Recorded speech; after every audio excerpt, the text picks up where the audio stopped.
Hey, welcome back everybody. This is Thomas at TTS. We're here today with our 4-liter GTS project.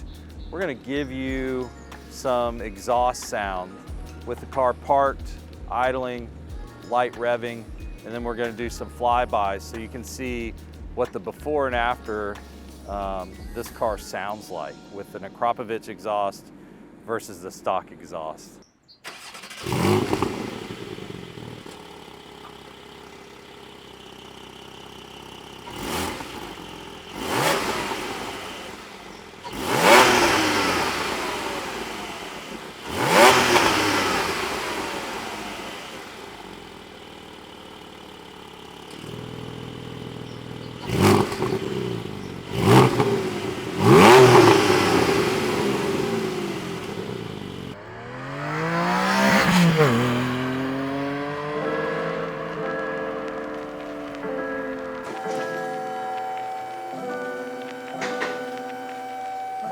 The back box is just one portion of the exhaust modifications that are going to occur on this car.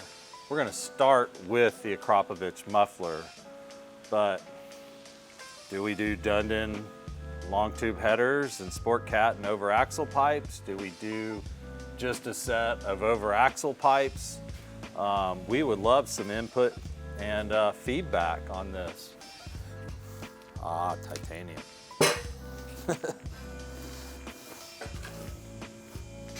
It's always awesome how light titanium is. This is, and I will not be able to do this with the stock muffler. I am barely holding this on the scale. As you can see, it is rocking, and we are currently showing that this exhaust is 17 pounds. I guarantee the stock one will be double that. It's relatively new, so it's all coming off.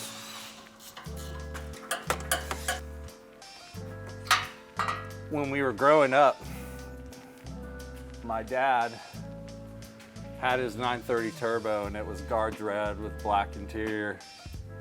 And that's what I grew up. That's what turned me into a car person, is that car. I have a picture somewhere. I don't know where it is. My sister may have it. They snapped a picture of my dad running down the road in Wellington, racing a Testarossa. Great things that added to my car journey though.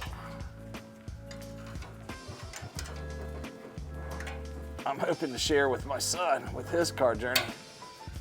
I'm gonna lower this thing, and will you pull, there's a vacuum line here and a vacuum line here. Okay. Oh man, yeah. I don't know about double, but holy hell. That's more than double. Right off the butt of the car. Look at that. All right. You unpleasantly hot device. Yes.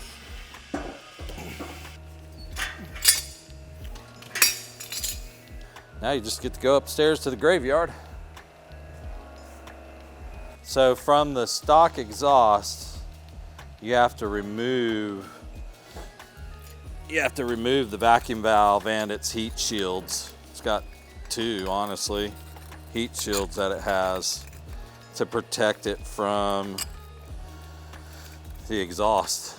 And the heat shields are actually, you can see the holes are offset, so they can only be one way. So installation is straightforward. Unbolt and rebolt. That is one thing about these exhausts. That is awesome. Like that. I've never had a fitment problem with one of these exhausts. Never.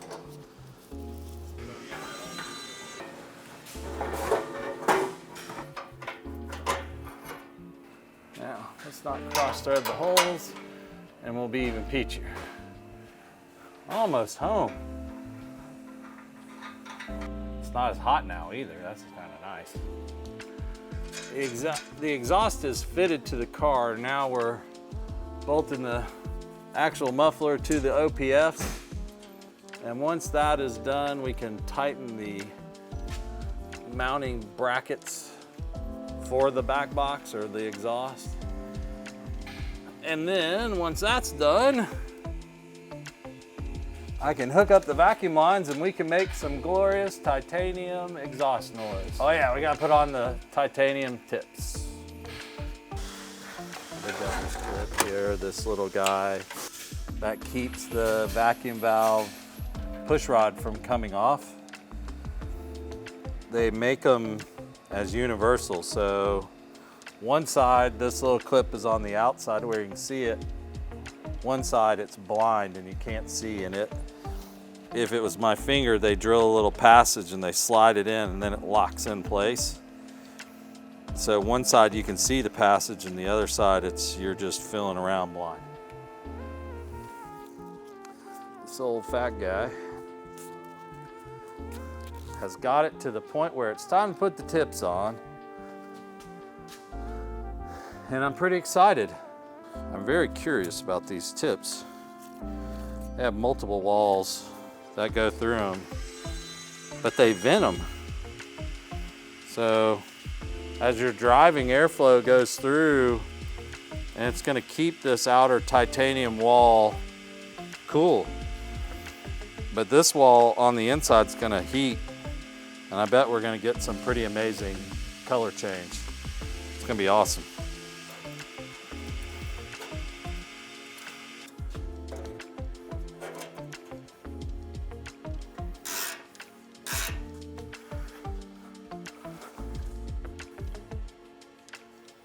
Not bad for a new guy. Not bad. Oh wait, I gotta wipe it off. I'll be super pissed. Oh, it's time for a WD-40 bath. The best fingerprint remover for titanium is WD-40.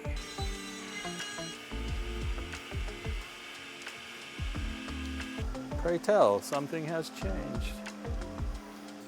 Let's see what this old girl sounds like.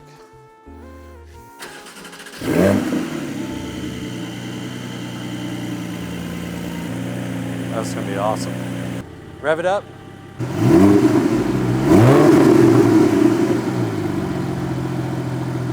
2 weeks later. Hey everyone, we're back. I'm back. Here's our car. As always around TTS, we got bumping and moving, doing other things, and the exhaust is on. It sounds awesome, but you all need to hear it.